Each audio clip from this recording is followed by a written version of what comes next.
我老公真係好廢噶，嫁咗俾佢咁耐，要乜冇乜，而家我仲要出嚟做埋嘢啊！移民邊有錢啫？靠廢柴死得啦，先搵得個豆領咁多，唔係我又埋個仔都成問題啊！依人搵到未啊？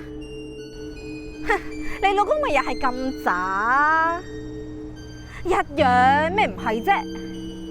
哦，有電話入啊？咁之後再講啦。唔好再搵啦，走啦，熱死啦！唔走，個毛公仔我好中意噶，絕版買唔翻噶啦！我趕時間啊，走啦，唔准再搵！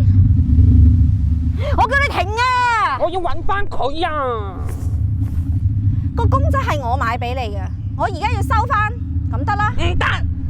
就算搵到我都會掉咗佢。總言之，你一定要聽我講，媽媽送俾你嘅嘢係有權可以收翻，清唔清楚？我問你清唔清楚啊？你個背囊點解收埋咗個鉗噶？吓？我只係想保護自己，我冇錯。點樣冇錯？你講啊！係隔離班個葉晚木笑我話副話，我先打佢啫嘛。仲喺度狡辯，擺明係老謀啦！我理得你咩原因打人啦，總之打人就係唔啱。我冇狡辯。我話你唔啱就唔啱。我只係唔認錯，唔認錯，唔認錯。邊個教到你咁蠢㗎？你呢啲咁嘅人將來一定冇出息㗎。我打死佢嘅應該。你咁自私嘅你，邊個會中意你呀？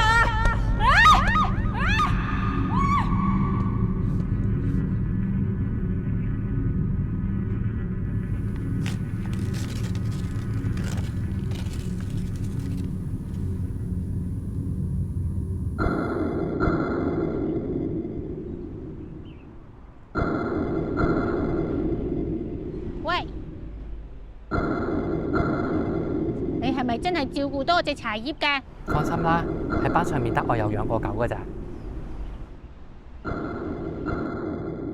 我去完朋友個生日會，6點鐘左右就會返嚟接佢㗎啦。理論上應該就冇咩問題嘅。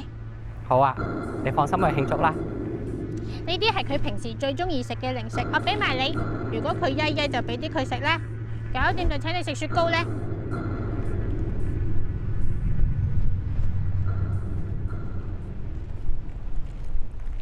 交俾你啦，乖乖地啊，知唔知啊？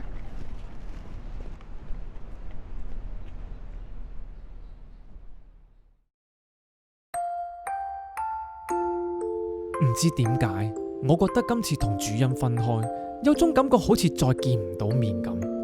明明每次晏啲佢都會嚟接翻我噶啦，但直到依家就算係分開幾個鐘，我都仲係唔想離開佢身邊半步。不過冇辦法啦，平時主人佢好勤力噶，每日又要翻學，放咗學又要補習，搞到依家見佢嘅時間越嚟越少啦。啊，等晏啲佢嚟接翻我之後，我由今晚開始晚晚入佢房間同佢一齊瞓，彌補翻我同主人失去咗嘅時間先。